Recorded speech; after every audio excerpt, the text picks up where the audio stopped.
podcast, and we're really excited to be bringing you this on the full moon. And we had a lunar eclipse last night, so we can talk a little bit about that too if we want. We talk about whatever we want. Yeah. Yeah. So welcome to my home.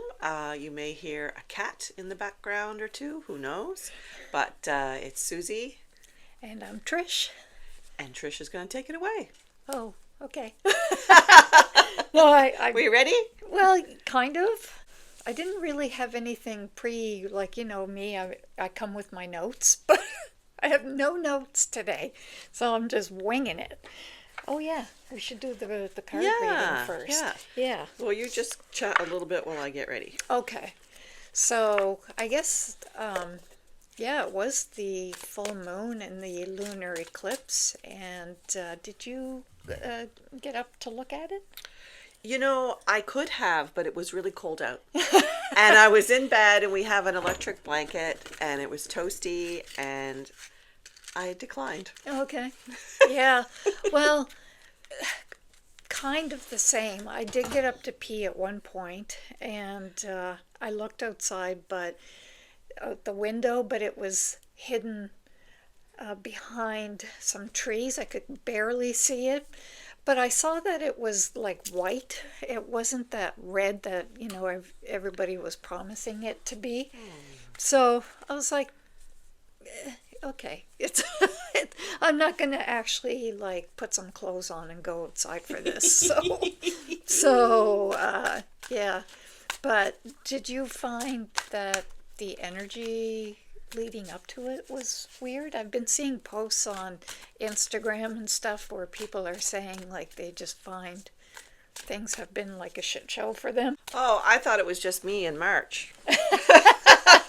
Oh, okay. Well, because work, right? Yeah, work is super busy in March. So, but you know what? I was really super irritated this week, and I'm really losing my patience, and that's not like me, right? I have moments, but yeah, maybe that was part of it, and that was a cat. Was that a cat? So you probably saw me or heard me. I don't know. For those who are listening to it on just audio. Right. I lit some sage, and I like to cleanse my cards before I do a reading. So I thought since Trish pulled a card last time we were together that I would pull a card, and I'm just trying to think what I want the card to be for. Whenever I do tarot readings, I usually just put my spread how I feel. I just do it intuitively. But I'm just going to pull one card. But I like to have a theme. So, just had a lunar eclipse. There's crazy things going on in the world. I think I'm going to do what you need to release. Okay. So, let's see what we got. The Star. So that's an awesome card. I'll put it up for those who can see it. So this is from one of my favorite decks, Lisa Searle's Modern Witch deck. And I love it because the images are still in line with the Rider-Waite tarot deck, but in a more modern, inclusive theme. Mm-hmm. So the Star card. So what you need to release is your fears. So your fear of your own intuition not being heard, or not being logical, or not being enough. It is. So always listen to your inner guidance. Shut out the noise around you, because there's so much noise right now. And, you're hearing conversations at work or conversations within your family. And it's not helpful to be in that state of fear and scarcity and, worry. And you're talking to the number one worrier here. So the Star card reminds us to connect with our inner self and to connect with guidance. So there's just an abundant flow that comes down from the universe and what you call the web. What do you call that again? The inter-spirit web. Yes. It's always available, and we can tune in. So when you shut out the noise and you tune into your inner guidance, and if you need some help, listen to some calming, relaxing music, do some meditation, do a little yoga, whatever gets you into just your own breathing space, and just let all that crap go. So release the crap, remember the Star card reminds us to listen to our intuition and to be connected. It's a beautiful thing. Yeah, that reminds me of a few things.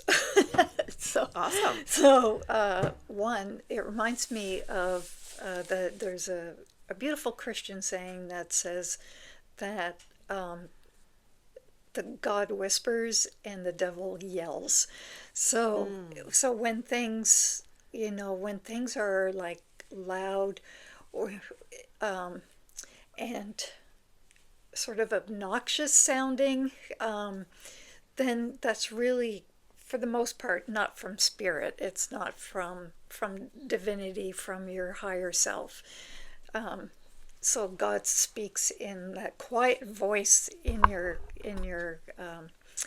head, and you just sometimes, because it is so quiet, that you don't necessarily trust it, or you barely hear it.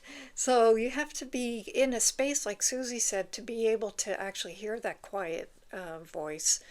And if you're tuning into all that loud noise and all that obnoxious shit that's out there right now, then you're not going to be able to hear that quiet voice that's talking to you. The other thing, I was on Instagram today, and there's this lady that I follow, and she always posts like these really amazing posts. But she did a whole series of posts on fear. It's just a picture that fell over. I know, but who was it? Who's the picture? It's my group, my spiritual okay. group. Interesting. But the frame is really rickety. Okay. I gave all my group a picture, our group picture, and I gave myself the crappy frame. Oh. Because that's how I roll. So it fell over. I don't think it means anything. Okay, I was just wondering if it was a picture of your mom or I know, something. right? She'd be like, listen, you girls. It's time for bed. We're talking. We loved talking through the night, didn't we? Oh yeah. It's the best time. We used to get that yelled up at us up the stairs in St. Peter's. Anyway, I remember that.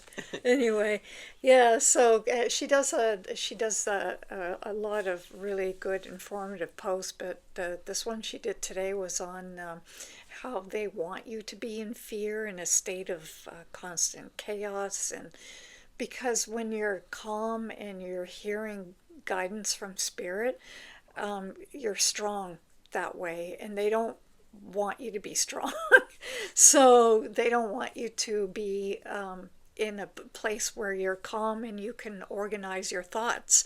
So if it's all noisy because you're doom scrolling all the time, and you're, like Susie said, listening to conversations about world events, like constantly feeding that, it just overwhelms the voice that spirit is trying to communicate to you.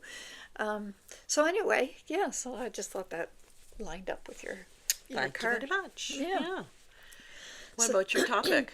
Well, yeah. My topic was just basically talking about the spring equinox, and it's funny. I used to call it Ostara, but I don't call it Ostara anymore.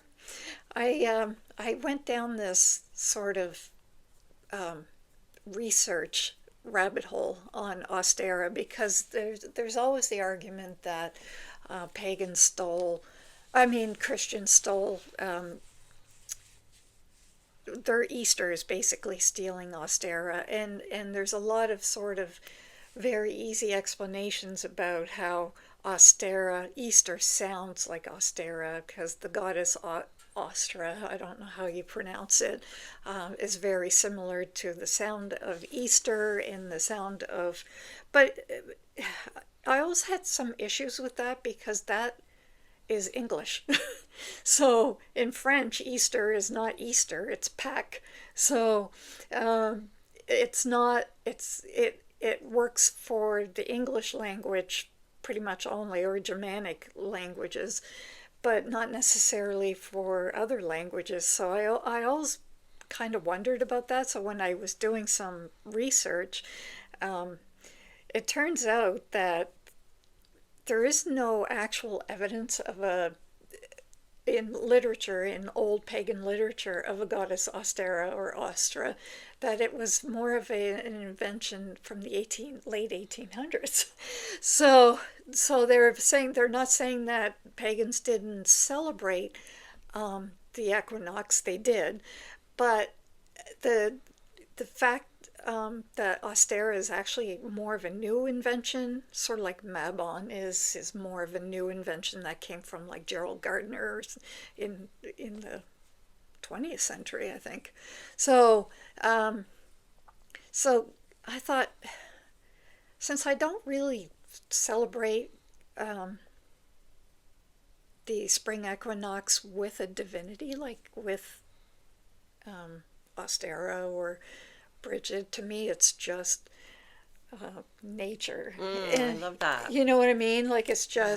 it's just the equinox for me. So, but listen, I am a sucker for Easter stuff. Like, yeah, I like some people, and I do. I get excited for Yule decorations and stuff like that. But when I go into like Home Sense and they've got aisles and aisles of Easter stuff, I'm like a kid in a candy store. I love it. It's so tacky in a way, but there's something, it just speaks to my inner child. I think. That's awesome because Mom always made a big deal out of Easter. We always had our little Easter basket. Yeah. Yes, I remember being at your place and we'd get our little Easter baskets. Now kids are getting like presents like Christmas time. It's crazy, like bikes. And I mean, no, we got bikes back then, but more than that, parents are That was more a celebration of spring. Yeah. Right? You got skipping ropes and a bike. You got things to go outdoors with. Yeah. Get out of the house, really. That was a dual purpose there. Yeah. When Alicia was around, when I had my little young family, I used to do things like decorate Easter eggs and stuff like that because I love Easter eggs, and I love bunnies, and I love like that pastel-y colors, even though it's not something I would decorate with or even wear. But when I see it at Easter time or springtime, I'm just like, oh, I just feel so happy when I see it. Nice. Yeah. So, but now that, I don't really have like children in the family, I could do it for myself to make eggs and stuff, but I don't know, kind of lazy. It's fun to do with friends. A Yeah. couple of years ago, one of the ladies, she's not in the spiritual group, but she invited us all over and showed us, I think it was Ukrainian Easter egg painting. Yes. Yeah. And she had everything all laid out for us. We just had to show up. Yeah. It was awesome. Yeah, Yeah. it was fun. Yeah. I think mine's around somewhere, but it wasn't that great. Yeah. I would like to do it in a group, sort of like, say, have like a pagan group get together and do Yeah, that's like fun. eggs or whatever. Yeah.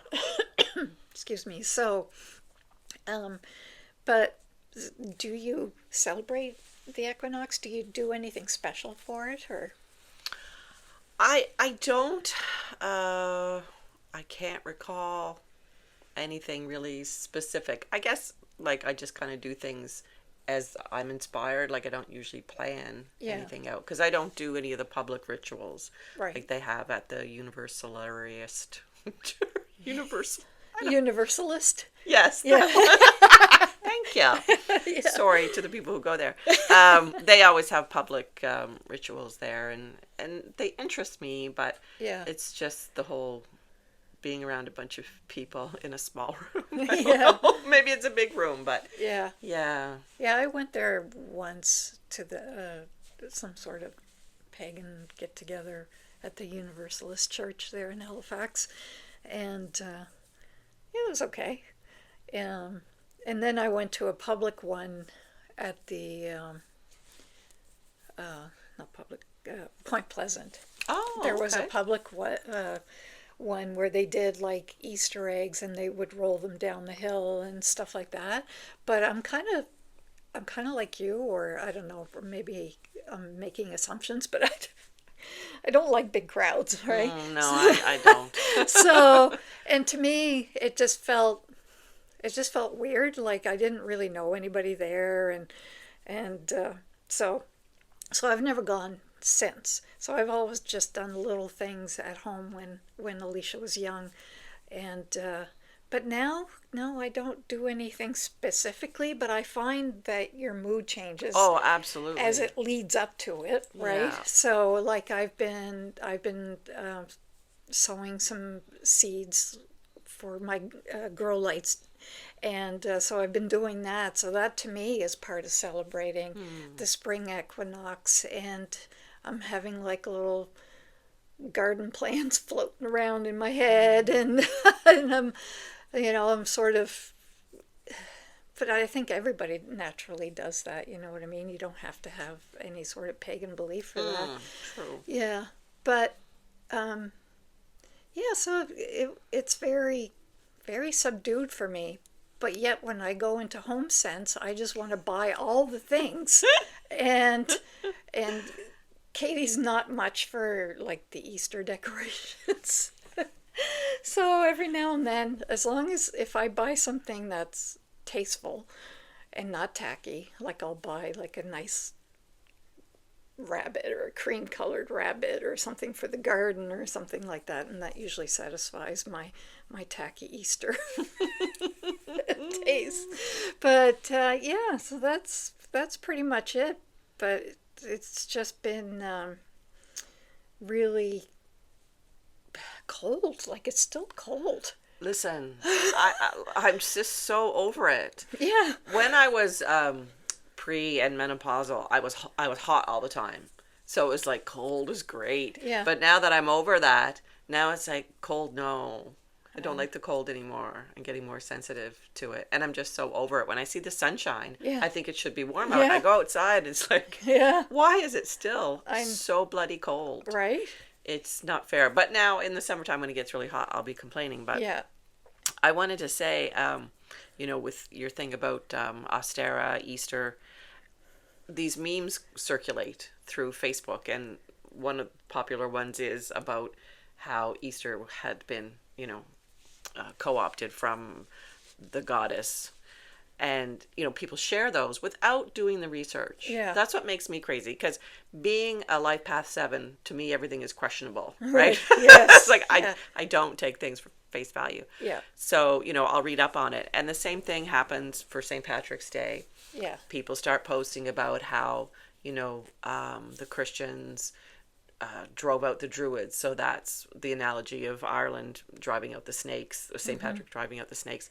So, this whole thing goes round and round. Yeah. And it's like, there's always a little grain of truth in everything, right? Yes. Like there's always something to research, something Yes. to look up. Yeah. And, Druidism died off. It's sad, and it was converted to Christianity. That's just the way the world goes, right? Like cultures come and go, but there's always the blending and the mixing of things, and people keep the traditions. Yeah. So I celebrate St. Patrick's Day because I have a lot of Irish heritage in me. So I don't get offended over the whole St. Patrick thing. Do you Right. ever think about that?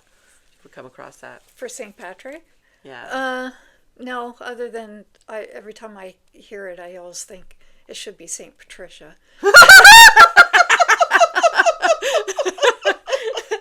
New campaign. Let's do it. Well, listen, I went to my herbal studies, and it was a 2-year course, and she was a very strong feminist, and two things stood out to me. One was St. John's wort was not St. John's wort. It was St. Joan's wort.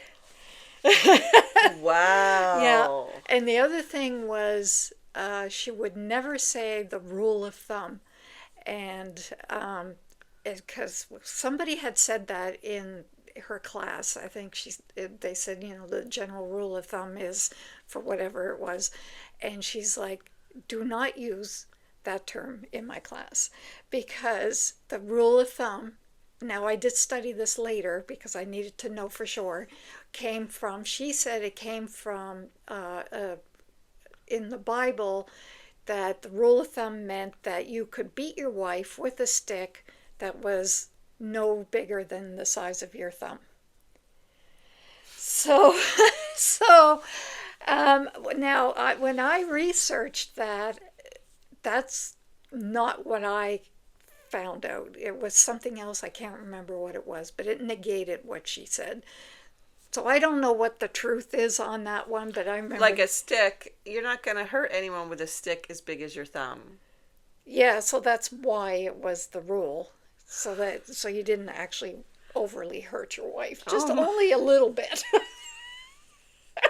Just enough to keep her alive. Yeah, exactly, but not to kill her. Right, gotcha. Yeah, so anyway. Wow, that's funny. I love feminists who are like that, though, because, I think we need a little bit of that, like people just to remind us that, there was such an unbalance of the scales, right? Absolutely. And, you bring it back, but then sometimes they want to shift it too much the other way, and I'm just like, no, that's okay. Yeah, exactly.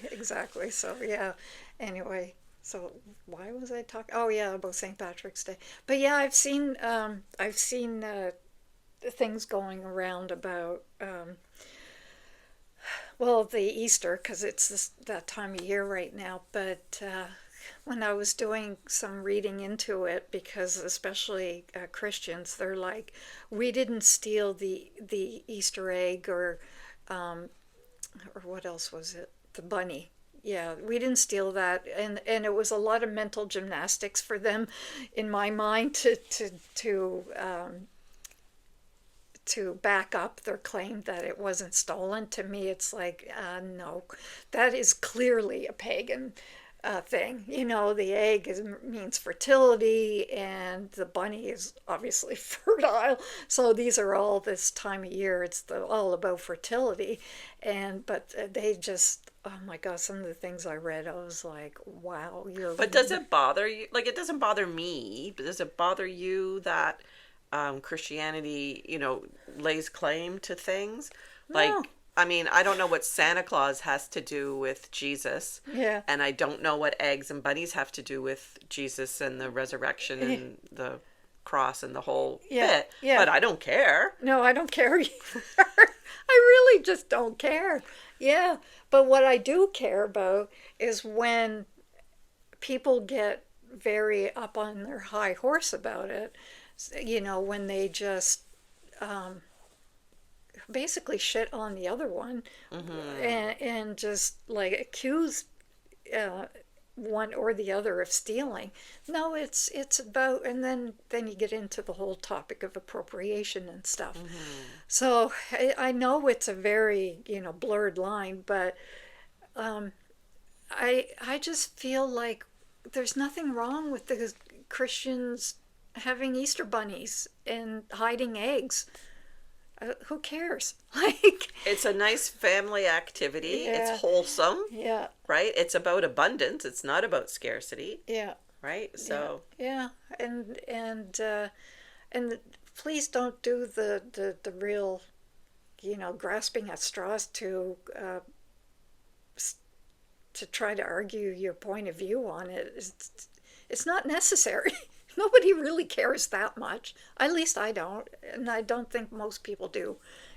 It's become so secular anyway. So, but I'll tell you what I do appreciate is Good Friday and Easter Monday having a 4-day weekend. Yes, I appreciate. So yay Easter! Yeah, exactly. Which is really late this year. It's really late this year. I'm going to be so cranky by then. I'm just not going to enjoy those 4 days. I'm just going to be trying to calm down. I know. I was just like, man, because I asked Katie, I was, when's Easter this year? Because usually it falls around my birthday, and no, it's like late April. It's closer to my birthday than yours. Yeah. So anyway, but yeah, that was pretty much it. I'm just doing some seed sowing and some garden planning and some yard planning in my head, and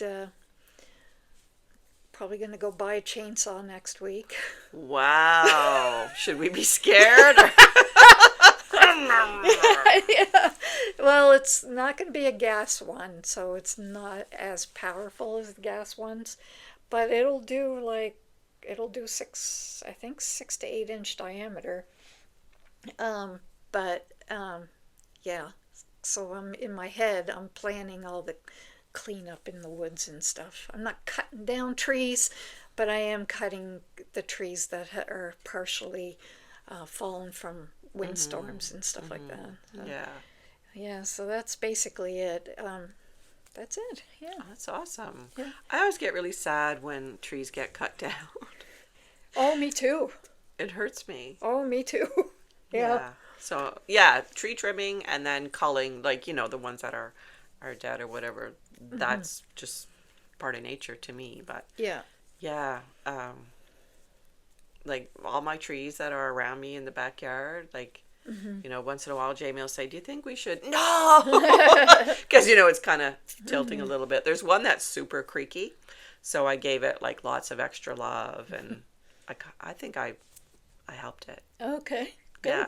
I'm very connected to trees. Trees Me are too. like my thing. And I just feel like they have such a spirit. Yeah. It's kind of like how, to me, a horse is a very special, magical animal. To me, trees are just something very special in nature. And I really think they have a soul and a spirit. Oh, I feel that too. My first tattoo, it's a really shitty one, but it was a tree and a crescent moon. So, because, yeah, I have a deep connection to trees too. And I just, plants as well, like just plants. I just love being surrounded by plant life but yeah, the chainsaw is going to be for trees that are already down, or they're a danger because they're rubbing up against other trees, which can cause disease. Yeah, I want to clean that stuff up. We'll see how I do, because I've never used one before. But the electric ones are supposedly easier to manage. So If you have any questions, just ask my Jamie. He's okay. Yeah, Yeah. he's a part-time gardener or landscaper, whatever. I don't know what his title is. And he really hates it when they cut down the trees because, it's all about the greens, right? Yes. And they will tell him to take out a garden, Oh. like, because they need more room or whatever. And he'll bring all the plants home. Like, he'll dig them up. He won't, like, just, over them, right? Yeah. Like, he feels Yeah. really deeply connected with plants, which I love because he looks after things better than I am. But I'm really excited, too, because my next herbal class that we have, we're going to be sharing seeds. Of course, the only seeds I have are those Ostara ones that I shared with you. I'm just Do you still have some? no, I have tons. Oh, okay. But yeah, everyone else has been going to the seedy Saturday markets and collecting seeds, and I'm just going to take everybody else's and here, have some Ostara. They don't care. They love me. But yeah, I'm really excited because I'm not really a seed person. I'm a transplant by them already growing. Yeah. But we want to experience it, and I'm sure you feel this way too. Like there's a deeper connection when you go from seed to plant and watching it grow and nurturing it, and I really feel like it meshes in with your personality and your environment and your atmosphere. Like I really think that your plants absorb that as well, don't you think? Oh, absolutely. Yeah. Yeah, definitely. Because when you get a plant from somebody else, it feels like a stranger. Oh, interesting. You know what I mean? Until you kind of get to know it. But yeah, like the seedlings that I have, they've been coming up, and I mean, I was so excited that I think I planted some too soon. Especially my dill, because dill gets big fast. Susie loves dill. Yeah, I love dill too. And it's already this high, and I'm like, Oh. we still got a couple months before we can put anything out, right? So It might have to be house still. It might not be able to Yeah. even go out. I don't know. I don't know if it can survive in the house. But one of the things I wanted to mention that I am doing for sort of the spring equinox is making a certain garden, like sort of a magical and specifically medicinal herbal garden. So I bought a bunch of seeds from a local company in the valley, and it's native wildlife plants, but they're also medicinal and also have some sort of significance as far as spiritually goes. So, and that was one of the things that I loved about my herbal class, was that it was medicinal, but she very much believed in the magical properties of herbs. So that was a big part of our studies. And she made us do two big papers, basically one per year. And one was you had to choose an herb that started with the same as your name. So me, it was P for Patricia. So I chose periwinkle. It was, and the paper was called Periwinkle Patricia. Oh, So because she did that so that you chose a plant that you may not necessarily know anything about or have bonded with, or so it was really interesting to do that, to learn about its medicinal properties and its magical properties. And so yeah, if you're looking for something fun to do, I would suggest that. Just like pick an herb or a plant that starts with S and see. that's cool. I'm going to bring that up in my herbal class, actually. I'm going to suggest that to Lynn Marie, that we do that, because it's about the connection, Yeah. right? So Yeah. if you feel more connected to something, because, oh yeah, that's sound, or some people even have a name that's a herb, like rosemary, or Yeah. I don't know anyone named Pansy? periwinkle. Pansy? Anyway, that's a whole other, Yeah. oh my goodness, the things that Yeah. I make you do. Okay. So that was it for my spring equinox subject. Beautiful. Yeah. So Trish and I had wanted to do a new moon podcast, Yes. and it was one of those things that we tried and It. it just did not. So we talked about, what do you do? Do you celebrate phases of the moon? Do you do anything? So we had talked about, the new moon and the full moon and the dark moon. And so I did put my crystals out. I don't put them out every full moon, but much the same way I feel about plants, that they need to be looked after, I feel like my crystals need to be looked after. So I'm like, oh, you haven't been outside for a long time. You're new. You've never been outside. Your whole life you've spent trapped on a shelf somewhere in a store. So I took them all outside. So, and then I just do a little blessing or a little prayer over them, and, hope that they can absorb some of the energy from the full moon. So the full moon is about manifestation, and it's also about divination as well. So it's a really good time to do some tarot or oracle cards or pendulum or whatever. So can I share the story about my pendulum adventure? Yeah. So I did videotape it, but Oh, right. Yes. anyway, I don't know if anybody wants to see it. So my Jamie, and I call him my Jamie because I have a brother named Jamie, and there's a lot of Jamie. So There's a lot of James I don't in say the it family. as a possessive thing. Really? So anyway, he hid some money in the house, and he said, "Now remember where I put it."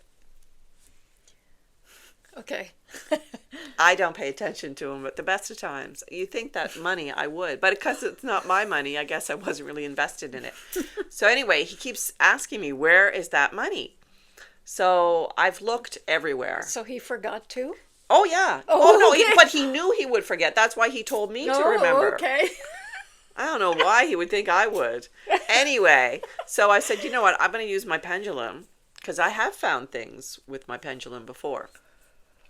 The thing with pendulum is it's only as good as your intention. And you really have to ask clear questions. You have to be so specific. This is what I find anyway. So I wasn't really specific because I was videotaping it and I didn't want to say there was money hidden in my house. Right. Because I'm such a suspicious person, I think now people are going to come into my house and try Yeah, well, to that's find this valid. hidden treasure. Yeah. So, I'm videotaping and I'm going, around the house, with my pendulum and asking, is the thing I'm looking for here? And so anyway, I got over here and I got a hit. So I start looking and I found a scratch ticket that Jamie had bought me. He likes to buy me scratch tickets. I don't know why. He knows how I feel about gambling. But anyway, so I said, oh, here's must be some money then, some found money. So I scratch it, was not a winner. So I thought, like the universe is so funny. So my heart just kind of went out of it after that. Yeah. And I just went, you know what? It's his money. I'm not invested in it. Right. If it was my money, better believe I'd be tearing the place apart and pendulum, let's go. Where's that money? But I am going to get my dowsing rods out next because they pick up energy differently. And there's, a tradition with using dowsing rods to find treasure and to find water and things like that. So I think maybe it might connect more with Jamie's hidden money. So it's almost like, do you think the dowsing rods would pick up almost on that ancestral knowledge that dowsing rods have inherited through the... I think so. I mean? Yeah, I think so. And I did ask my mom for help because Mom was the queen of... She would say a prayer to... Who's the patron saint of lost objects? Is it St. Joseph? I'll have to... Not St. Christopher. He's the lost people, isn't he? Anyway, we'll look it up. So Mom would pray and lo and behold, she would find things. And you might say it's just a way of allowing your mind. Mm-hmm. It doesn't matter to me whether it's meditation or prayer or, just suddenly it hits you out of the blue where this thing is. Sorry, what was the question? Well, it was about the ancestral knowledge, and you were asking your mom. Right. So yeah, I did ask my mom for help, and of course I found a dime because, Mom leaves dimes everywhere for me. And at work today, there was one on my desk. Oh. Not on the top of my desk where people come, but where I work. Oh. Down. So I don't know how they just appear for me everywhere. Huh. So I have quite a collection. Anyway, but yes, ancestor, I wanted to tap into that. Mm-hmm. So I know we've talked about it before, but really, when you think about what your ancestors have gone through, right? So right now, everyone's being fearful and, the world is going to blah, blah, blah. But don't you think every generation thought that? Wasn't there a disaster or an event like every generation? Yes, I don't know. Did we talk about this? So sorry if we're repeating ourselves, but there's one thing that I said to Katie was like, I just feel like this world's just going to shit. And she said to me, but every generation says that. And my counter response to that is, if every generation is saying that, it's because it's continuing to go down. Do you know what I mean? Mm-hmm. It's not like, I don't know that it's a parallel or a linear movement of every generation has shit that they've gone through. I just feel like it's a slow, steady decline. But people would argue against that, and I get it, but I just wonder, why is that such an innate thing for us to say that? That, the world's going to shit and it's worse than it used to be when I was a child. And my mom, well, I don't know, my mom grew up post-war France. So she didn't have a great childhood. So she might actually think things are better, or were, until, the shithead got into the U.S., but because she's living in the U.S. right now. So, I think maybe she would say that, yeah, things did get better. But I don't know. I'm not sure how to read that. I guess for me, I draw strength from the fact that my grandmother and my great grandmother, what they went through. So I don't think too far back, but I think I mentioned before that my great grandmother, she had 5 children by the time she was 22 years old, and she died of the flu. Mm. So the flu epidemic had passed, but it was still around, right? So for us, like the COVID pandemic hit, it's still around, but it doesn't affect us as much anymore, right? People aren't dying by the thousands like they were. And, when they had the Spanish flu epidemic, people were dying by the thousands. So I think that's what I mean by every generation went through something and they got through something. Right. So I draw strength from, although sadly, my great grandmother passed away from the flu, but she had 5 children, so she was vital and strong. And I go to visit her grave, and I talk to her, because that's just to me, she did something in this world. Yeah. By bearing 5 children, right? That's I think that's a contribution. Yes. Even though she died young. And I think that she would have watched over my grandmother, right? Like she would have been there. So what my grandmother then suffered through was not having a mother, and being raised by her father's parents. So it's always been tough times, and we've gotten through it, and it's been family and community and people helping. So the thing I find sad is the divisiveness. Yes. That's going on in the world now, is that we're setting neighbor against neighbor. Obviously Canada and the US, like who would have ever thought? Like Yeah. I never. But you know what, I don't know, I've always had this apocalyptic thing where I always thought it was going to go like this. Yeah. It's weird, but Yeah. I never was secure in that. What, the U.S.-Canada relationship? Yeah. Or just general? No, the world? U.S.-Canada relationship. Well, there was always that tension between Canada and the U.S. Because I remember, like, Pierre Trudeau calling the president at the time.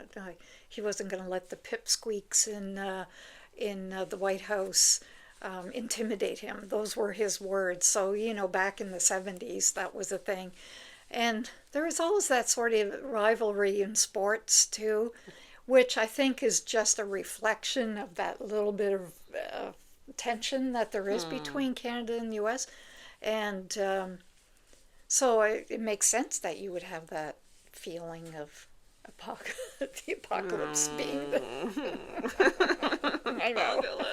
Yeah. Yeah, so I really try and stay focused on, this too shall pass, and we'll get through it. And I look for the positive things, like the rise in patriotism in Canada, and on the news they were saying that bookings for Halifax within Canada and from the States.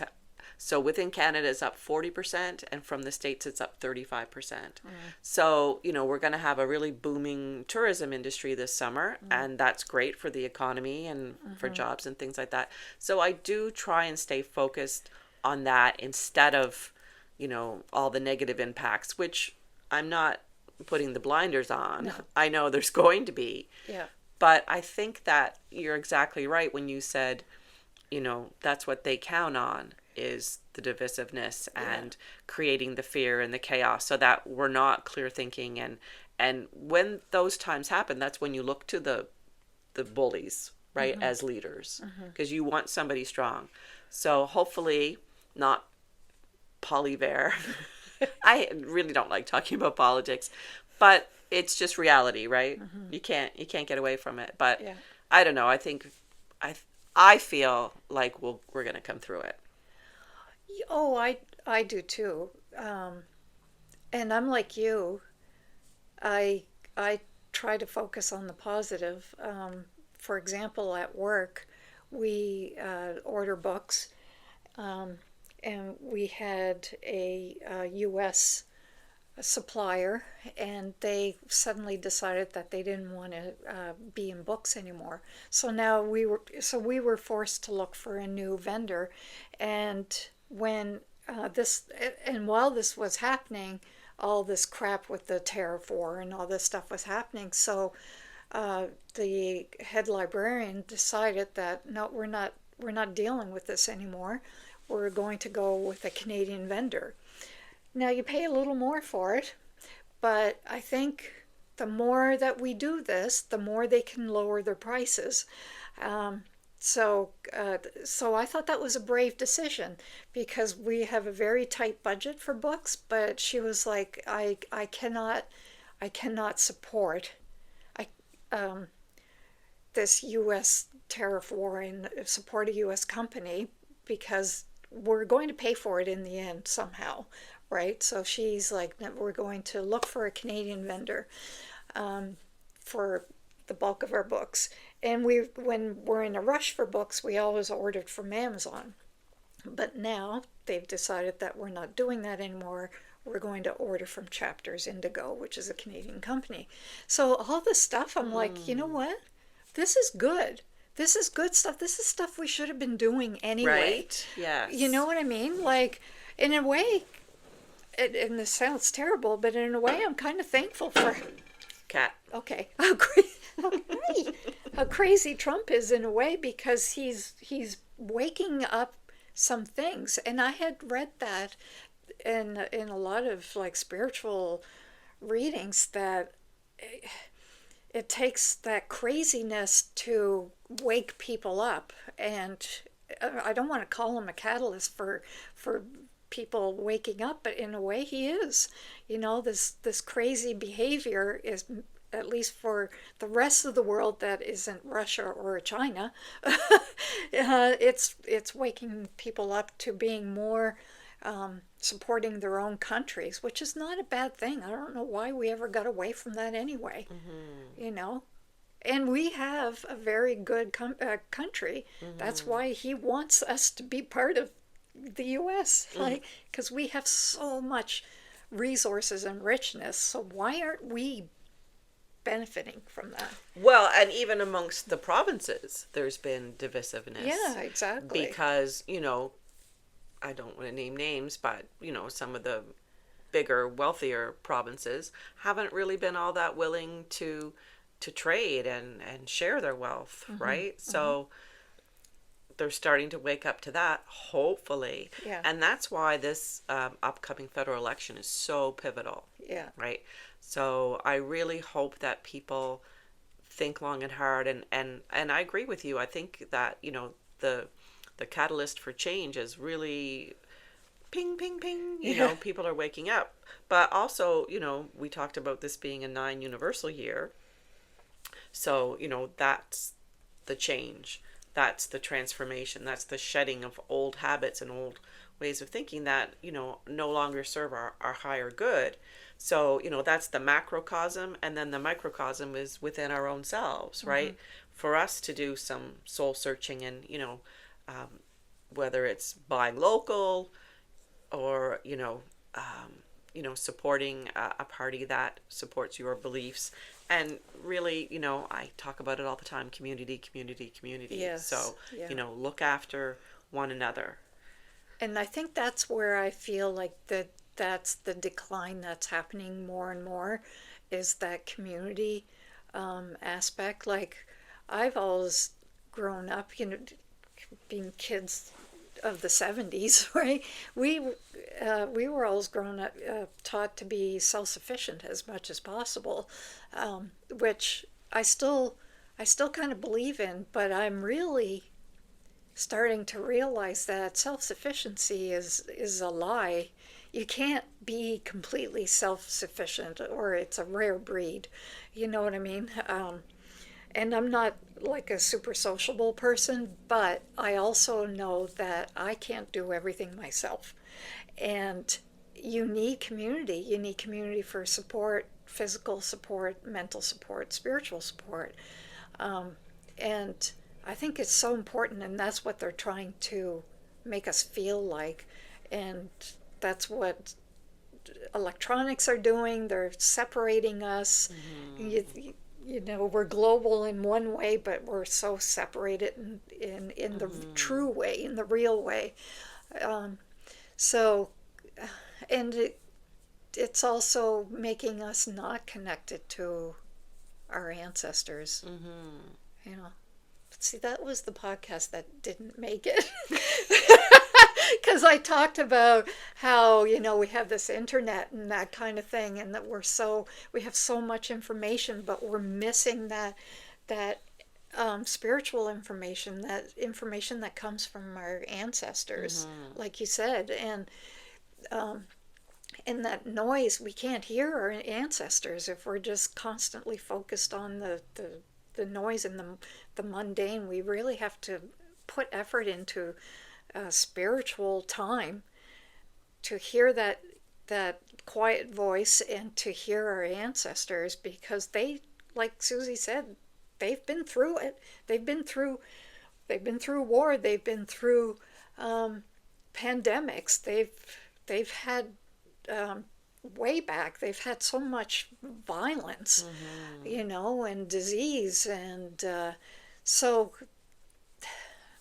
they have a lot of information to share with us, and we just really have to make the time for it. And even the living, right? Like your grandparents, Yeah. or just an old person, elderly. Sorry, Yeah. I'm old. An elderly person in general. Like, Yeah. just I love listening, and I always have from the time I was a little kid. I always like visiting the older folk and listening to their stories, because, you know, there's just something about just kind of the calm zen that they have. Like, they've been through it all. The drama has passed them by, and now they can tell their stories in a way that, you know, maybe it's funny, or maybe, you know, it's just information, but Yeah. there's so much lessons in it, Yeah, right? absolutely. And, you know, just taking comfort in the fact that they got through all this crap, Yeah. right? Yeah. And like, we're getting to that point where people should be listening to us. Right? Just saying. I know. I'm trying to wrap my head around being 60, but it's... But it's funny, today or yesterday's, I was messaging with a lady on Instagram. I think she might listen to the podcast. But she posted about how she's been taking garlic every day. And her family won't do it, but she's the only one that didn't get like super sick, because there's like major flus going around right now. And so she's like, you know, I'm the only one that didn't get super sick. And so I messaged her and I told her about the story of when in the old house, when I was with my husband, we had a neighbor who was in her 80s. So I would have been in my late 20s at this time. And she was in her 80s. And I used to go over there and talk to her a lot because I really liked her. And so whenever I went in the evenings, usually I went after supper, she'd always have a glass of whiskey and a clove of garlic. And so I'm sharing this story with the lady on Instagram. So I told her, I said, this lady said that the reason why she lived or is living such a long life is because she would chase a clove of garlic every day with a shot of whiskey. I love it. And she would like, she was here at the time of the Halifax explosion, and she would tell me stories about that. And Wow. and yeah, so you're right. There's living ancestors, if you can find them. If they're not, you know, hiding in their homes because they're afraid. That's the thing. I find that it's hard to connect with the elderly people now because I find you don't see them as much. Well, I mean, we're not going to church. Yeah. And, you know, we're not going to places traditionally where you had that whole family hierarchy, right? That's right. Yeah, that is kind of sad, isn't it? Yeah. Because I find that I'm not seeing elderly people. You see them in homes, and you know, and I don't have family, so I don't really have family, so it's not like I'm exposed to, young people or older people. It's just my coworkers that are generally my age. But yeah, but I used to love listening to her stories, and they're very important. It's taking the time for community. Mm-hmm. Yeah. Well, even when Mom was in the home, she had vascular dementia. I used to love her made-up stories. Were always fun. Mom totally reinvented her whole life. It was great.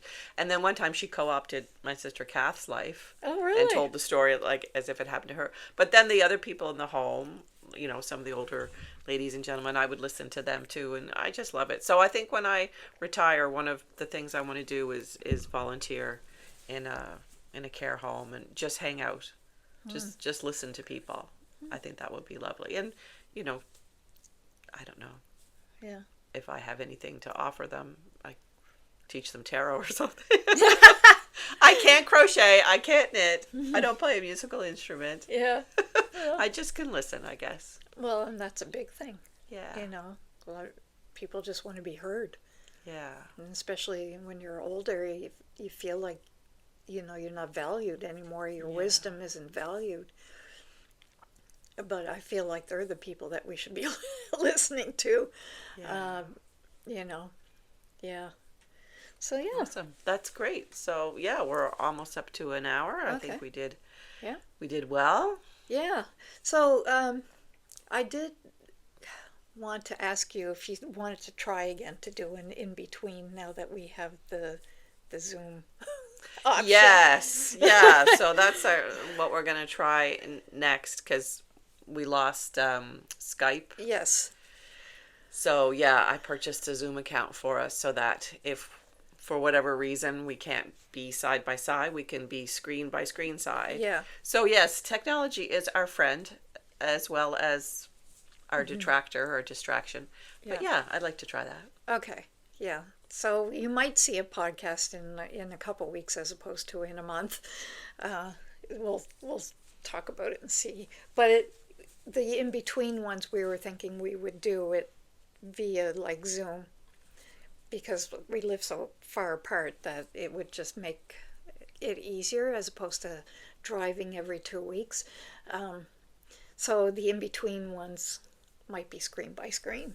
Yeah. If it works out, if we like doing it that way, and if you guys like watching it or listening to it, I mean, if you're listening to it, it wouldn't really matter. But if you're watching, I don't know, it might feel different. But yeah, just pretend there's a little line right here. Like I do with my Jamie when we're watching TV and he's asking me questions about Coronation Street. So annoying. Yeah, me, it's like I'm watching TV and Katie's just scrolling on her phone. Oh my God. Why are we watching TV if you're just looking at your phone? I don't understand it. Multitasking. Yeah, I can multitask, but that's just, I don't know, that's too many screens. Yeah. True. Yes, please get outside now that the weather is nicer. Connect with your plants, with your trees in your neighborhood. Say hello to people. Yeah. Say hi to your elderly neighbor. Yeah. Won't you be my neighbor? Okay. So, Yeah. Well, we didn't do the segments very well. We didn't do the segments very well. We just didn't do segments, I guess, this time. yeah. But that's okay. Yeah, I think we were each just kind of Yeah. feeling just kind of do. Casual. Yeah, cash. Well, you So- can't see it. And it weighs a ton, but there's my cauldron. There's the cover. So that's a wrap on that one, dearie. Thank you for joining us. And as always, we love your comments and your feedback. Yeah. Bye.